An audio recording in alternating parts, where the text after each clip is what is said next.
नमस्कार दोस्तों, मैं रविंद्र सोलंकी एक बार पुनः फिर आप सभी लोगों का स्वागत करता हूं परीक्षा 247 में। दोस्तों, आज हमारे पॉलिटी की क्लास में हम पढ़ेंगे संविधान सभा। और अब से पहले हमने जो हमारी मेन हेडिंग थी भारत का संवैधानिक विकास, उसमें पढ़ा था क्राउन का शासक और कंपनी का शासक। पहले किया था हमने उसमें कंपनी का शासक, उसके बाद किया था क्राउन का शासक। और आज दोस्तों हम करेंगे संविधान सभा। हमारी जो मेन हेडिंग थी वह थी भारत का संवैधानिक विकास।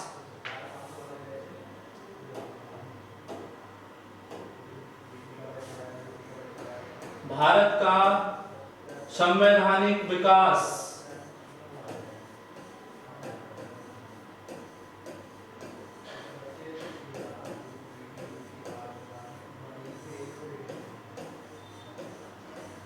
और संवैधानिक विकास के अंदर दोस्तों आज हमारी पहली है संविधान सभा, कॉन्स्टिट्यूएंट असेंबली। दोस्तों, अगर संविधान सभा की हम बात करें, जो वर्तमान समय में हमारी संसद में लोकसभा और राज्यसभा है, वो जो संविधान सभा है वो देश स्वतंत्र होने से पहले ही उसको हम संविधान सभा बोला करते थे। तो आइए संविधान सभा के बारे में समझते हैं कि संविधान सभा की जो प्रथम मौखिक मांग की गई थी वो 1895 में बाल गंगाधर तिलक के द्वारा की गई थी। Bal Gangadhar Tilak called for the constituent assembly in 1895। इसका मतलब यह है कि हमारी संविधान सभा के लिए प्रथम मौखिक मांग किसके द्वारा की गई, तो वह व्यक्ति थे बाल गंगाधर तिलक। उसके बाद दोस्तों हमारी दूसरी मांग की गई थी एम.एन. रॉय के द्वारा, जो औपचारिक रूप से की गई थी। औपचारिक का मतलब है ऑफिशियल मांग की गई थी।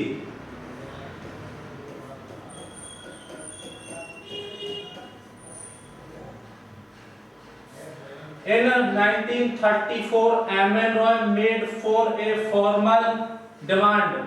M.N. Roy ने 1934 में औपचारिक मांग की थी संविधान सभा की।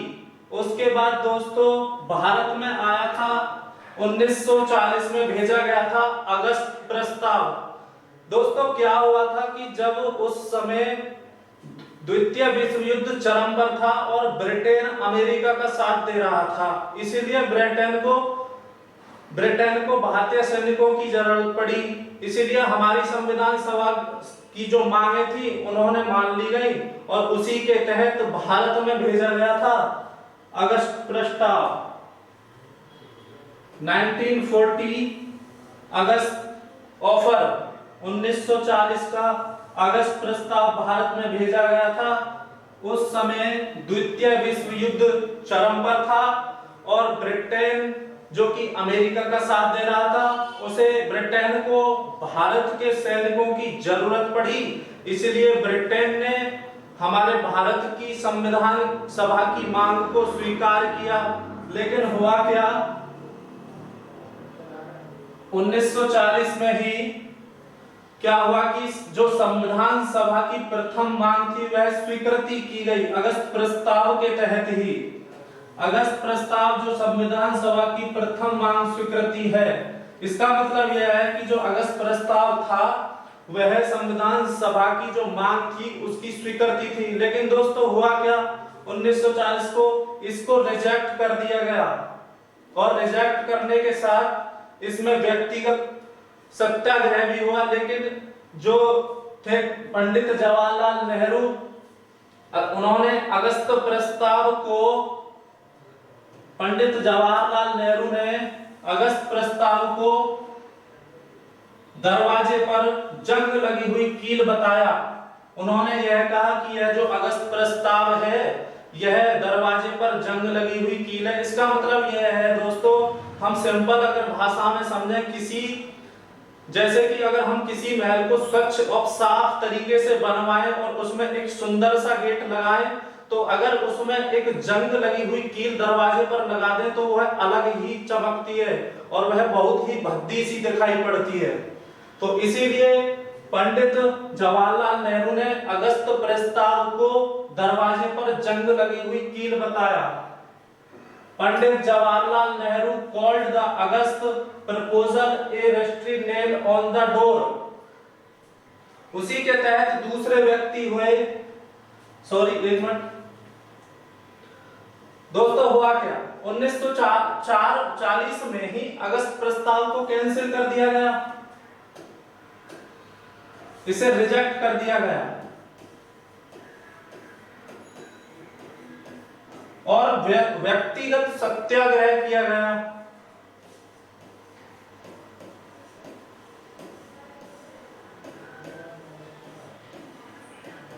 व्यक्तिगत सत्याग्रह जो किया था वह दो लोगों ने किया था। पहले व्यक्ति जिनका नाम था वो थे विनोबा भावे।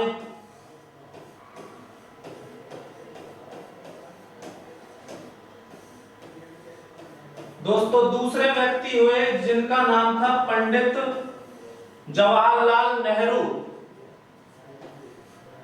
पंडित जवाहरलाल नेहरू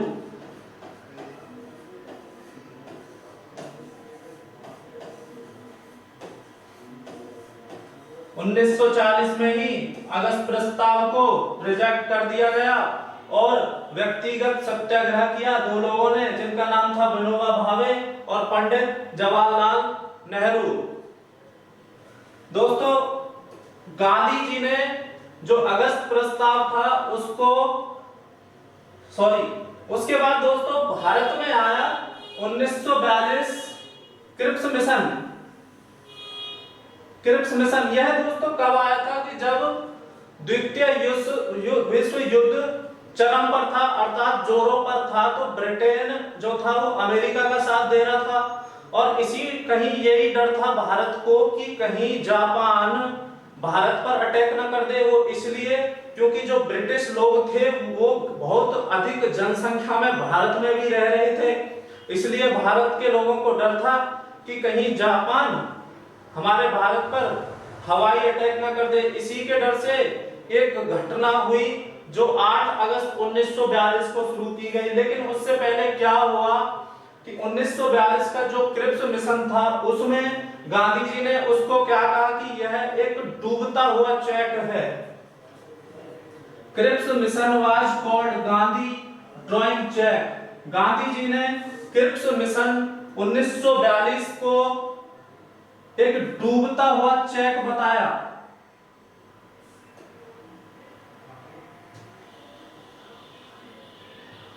और दोस्तों पंडित जवाहरलाल नेहरू ने यह कहा कि यह एक डूबते हुए बैंक का पोस्ट डेटेड चेक है। पंडित जवाहरलाल नेहरू ने कहा कि यह एक डूबते हुए बैंक का पोस्ट डेटेड चेक है। पंडित Jawaharlal Nehru said that this is a for past bank post dated check, कि यह डूबते हुए बैंक का एक पोस्ट डेटेड चेक है। लेकिन इसी के तहत दोस्तों हुआ क्या, जैसे अभी मैंने आपको पहले बताया था कि भारत को डर था कि कहीं जापान भारत पर हवाई अटैक ना कर दे, क्योंकि बहुत ज्यादा बड़ी संख्या में, बहुत बड़ी जनसंख्या में ब्रिटिश लोग भारत में रह रहे थे और ब्रिटेन जो था वो अमेरिका का साथ दे रहा था। इसी चीज को ध्यान में रखते हुए भारत ने कि जो कांग्रेस पार्टी थी उसने एक वो चलाया 8 अगस्त 1942 को। उसमें यह कहा गया कि भारत छोड़ो आंदोलन की हम प्रक्रिया शुरुआत करते हैं और 8 अगस्त 1942 को कांग्रेस के द्वारा भारत छोड़ो आंदोलन की शुरुआत की गई। और अगर शुरुआत की बात करें तो वो कहां से की गई थी, बॉम्बे से। Quit India movement was started by Bombay on 8 August 1942 by Congress, अर्थात कांग्रेस के ही द्वारा 8 अगस्त 1942 को भारत छोड़ो आंदोलन की शुरुआत बॉम्बे में की गई थी।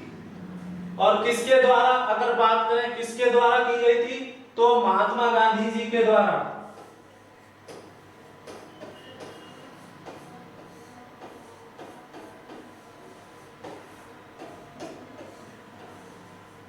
महात्मा गांधी जी के द्वारा 8 अगस्त 1942 को भारत छोड़ो आंदोलन शुरू किया गया था। उसके बाद दोस्तों हुआ क्या, भारत में आगमन हुआ कैबिनेट मिशन का।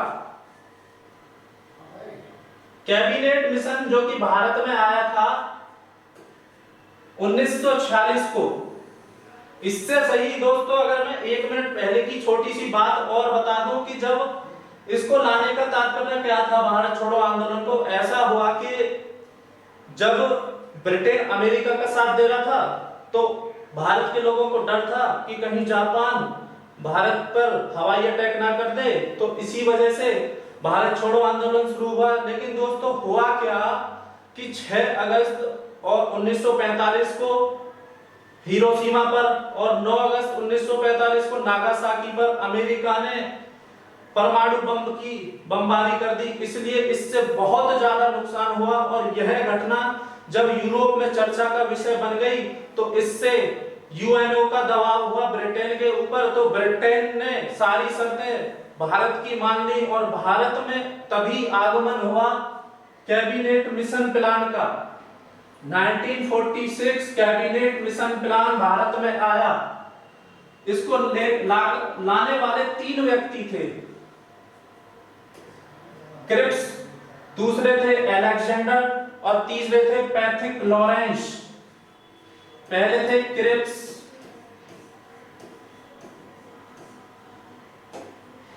दूसरे व्यक्ति थे अलेक्जेंडर,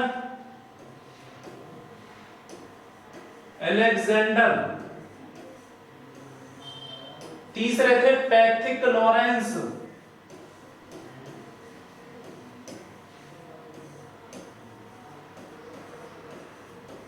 ये 3 लोग लेकर आए थे भारत में, 3 लोग लेकर आए थे 1946 का कैबिनेट मिशन। इसके तहत दोस्तों क्या हुआ, सभी शर्तें मान ली हमारी ब्रिटेन ने संविधान सभा की। तो इसमें यह हुआ कि the first election to the constituent assembly were held on July 1946। इसका मतलब यह हुआ कि 1 जुलाई 1946 को संविधान सभा के प्रथम निर्वाचन करवाए गए। और इसमें दोस्तों अगर मैं बात करूं, संविधान सभा में कुल सदस्यों की संख्या थी 389। The total number of member in the constituent assembly was 389। 389 सदस्य थे। और वह कौन कौन से सदस्य थे,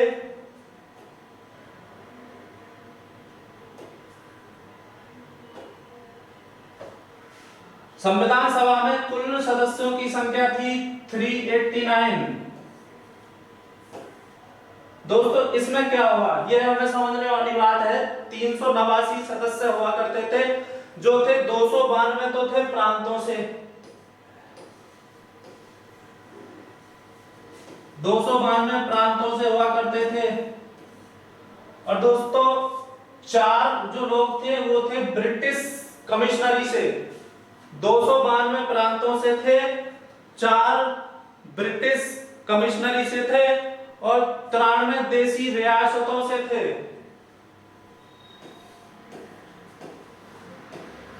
93 लोग देसी रियासतों से थे।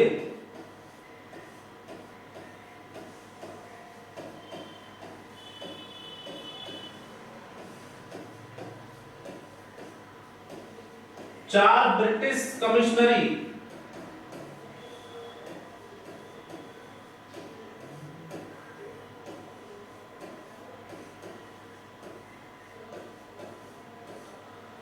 लेकिन दोस्तों हुआ क्या, नोट कर लीजिए इसको। लेकिन दोस्तों हुआ क्या, 1 जुलाई 1946 में जब निर्वाचन कराए गए तो मात्र 296 सीटों पर निर्वाचन हुआ।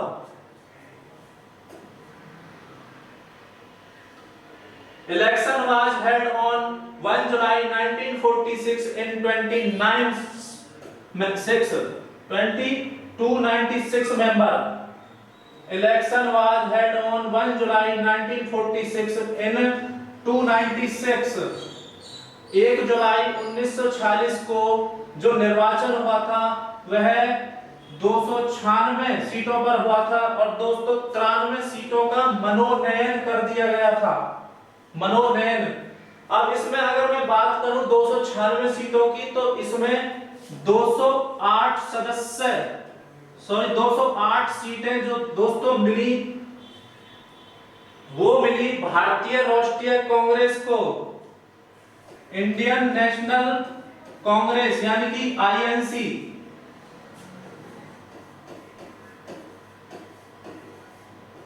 भारतीय राष्ट्रीय कांग्रेस।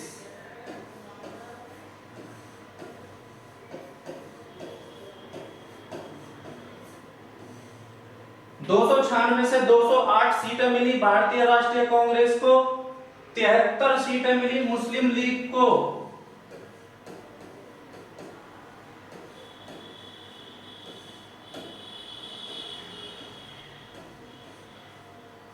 और दोस्तों 15 सीटें मिली अदर्स को।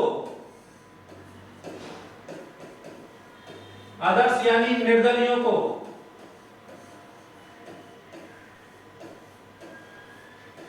इस तरह से 1 जुलाई 1946 को 296 सीटों पर चुनाव हुआ, निर्वाचन हुआ और पूरी तरह से 208 सीटें प्राप्त करके आईएनसी भारतीय राष्ट्रीय कांग्रेस की सरकार बनी।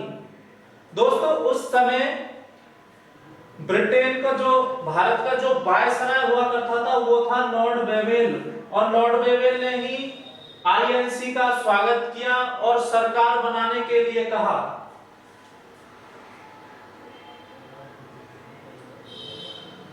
Viceroy of Indian Lord Wavell. Lord Wavell की उस समय भारत का वायसराय था और लॉर्ड वेवेल नहीं है, ये वेवेल है, वेवेल। इसी ने कहा इंडियन नेशनल कांग्रेस के लिए कि अब आप भारत के अंदर अपनी अंतरिम सरकार बना सकते हैं। और दोस्तों भारत के अंदर 2 सितंबर 1946 को भारत की प्रथम अंतरिम सरकार बनी। The first final government of India was formed on 2 सितंबर 1946। 2 सितंबर 1946 को इंडियन नेशनल कांग्रेस की भारत में अंतरिम सरकार बनी और भारत का बना अंतरिम मंत्रिमंडल। तो दोस्तों अब जानेंगे अंतरिम सरकार का मंत्रिमंडल कौन कौन सा था। ये अगर नोट नहीं किया तो आप इसे कर सकते हो।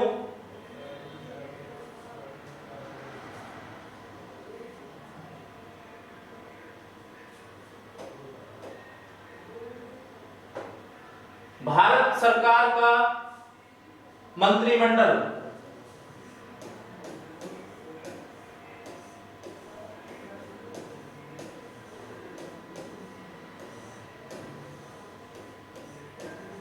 और डिटेल में जानेंगे कि किस व्यक्ति पर कौन कौन सा पद था।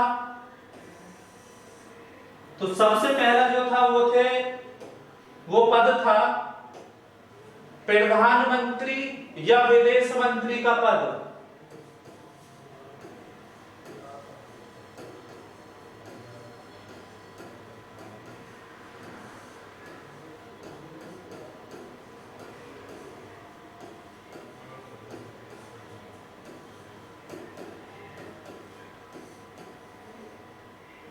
प्रधानमंत्री या विदेश मंत्री का पद। तो दोस्तों वो थे जवाहरलाल नेहरू।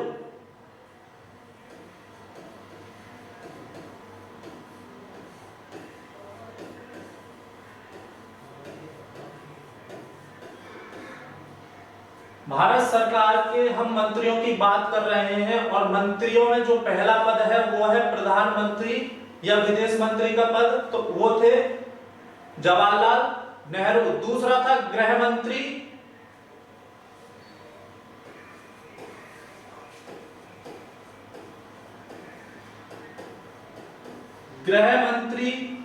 या सूचना एवं प्रसारण मंत्री।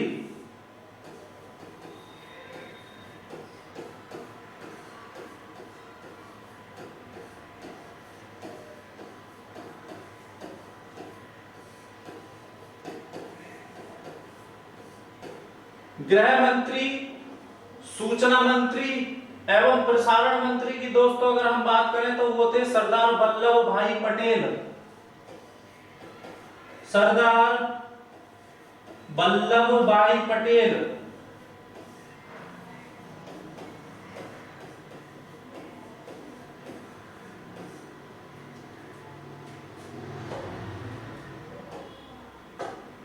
थर्ड नंबर की अगर मैं बात करूं तो थर्ड नंबर पे थे शिक्षा मंत्री।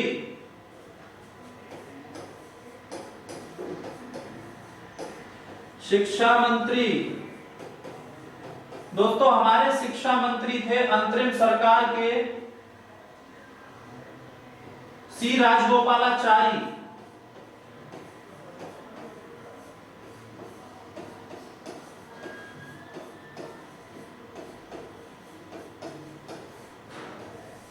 सी राजगोपालाचारी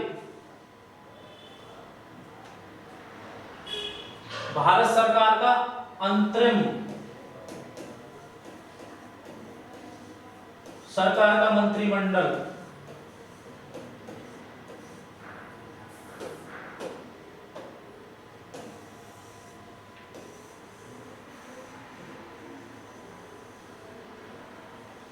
हम फिलहाल अभी भारत सरकार के अंतरिम मंत्रिमंडल की बात कर रहे हैं।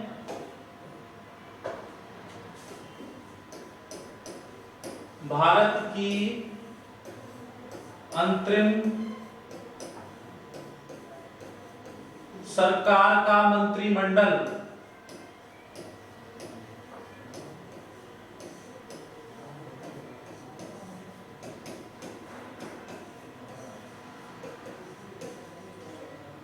दोस्तों पहले थे प्रधानमंत्री या विदेश मंत्री जो थे जवाहरलाल नेहरू।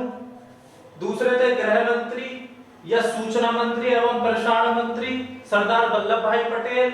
और तीसरे थे शिक्षा मंत्री सी राजगोपालाचारी। चौथे नंबर पे आते हैं हमारे कृषि एवं फूड मंत्री।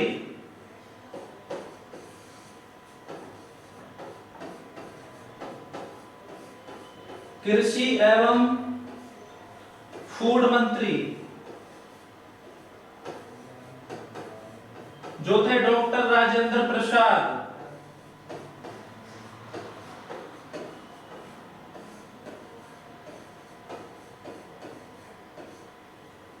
डॉक्टर राजेंद्र प्रसाद।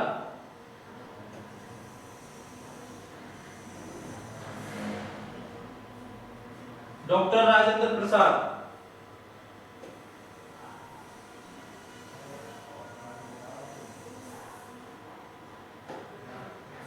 दोस्तों पांचवें हैं हमारे रक्षा मंत्री। रक्षा मंत्री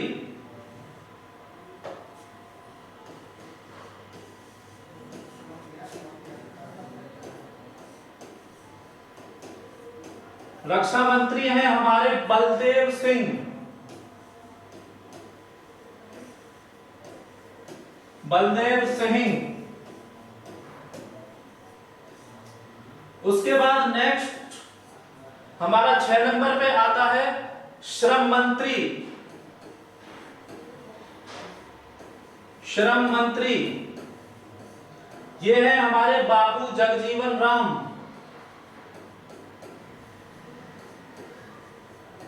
बापू जगजीवन राम।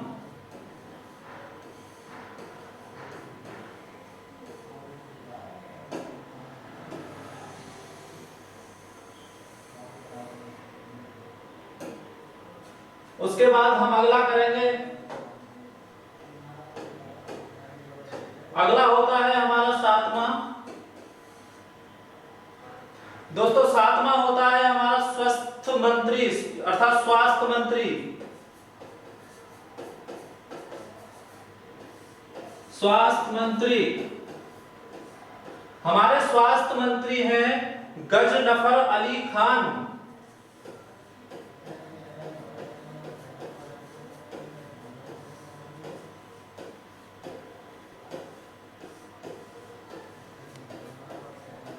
गजनफर अली खान।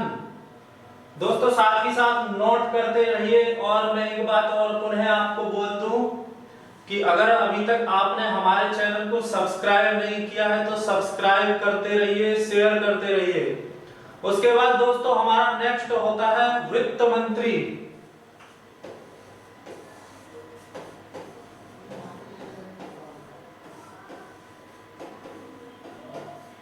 वित्त मंत्री हैं हमारे लियाकत अली खान।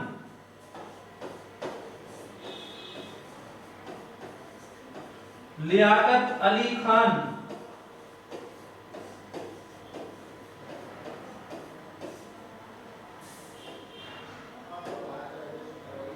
लियाकत अली खान के बाद दोस्तों हमारा अगला होता है कानून मंत्री।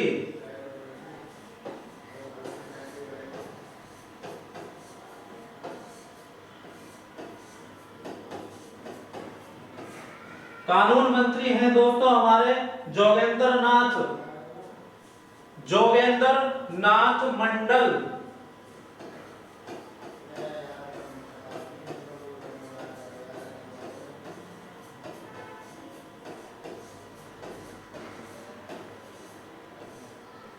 जोगेंद्र नाथ मंडल।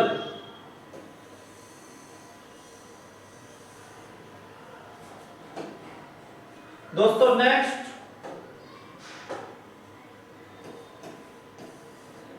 कानून मंत्री जोगेंद्र नाथ मंडल। उसके बाद हमारा नेक्स्ट होता है खाद्य एवं बंदरगाह मंत्री।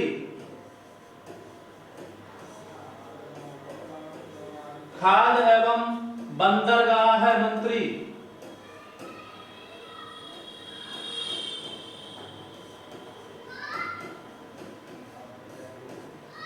खाद्य एवं बंदरगाह मंत्री दोस्तों हमारे होते हैं एच.सी. भामा।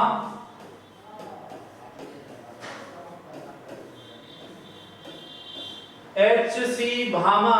दोस्तों साथ ही साथ नोट करते रहिए। उसके बाद हमारा नेक्स्ट होते हैं उद्योग मंत्री। उद्योग मंत्री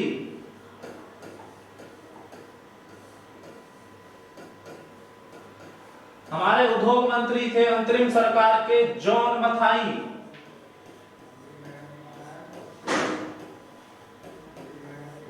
जॉन मथाई।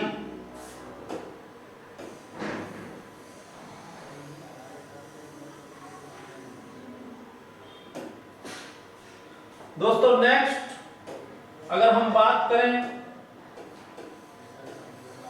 नेक्स्ट हमारे होते हैं रेल मंत्री।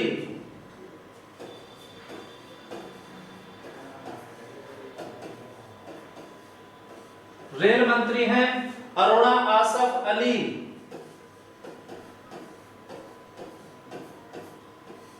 अरुणा आसफ अली।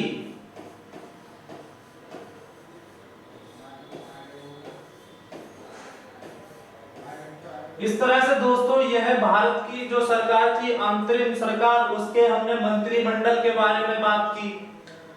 यही वो व्यक्ति हुए जिन्होंने अलग अलग पद पर जिनको पद दिया गया और जो अंतरिम सरकार के गठन में यह जब तक भारत में अगले चुनाव होंगे तब तक कार्य करेंगे। इससे आगे दोस्तों हम मिलते हैं नेक्स्ट क्लास में और उसमें हम करेंगे संविधान की बैठकों के विषय में चर्चा। मिलते हैं नेक्स्ट क्लास में, तब तक के लिए जय हिंद, वंदे मातरम।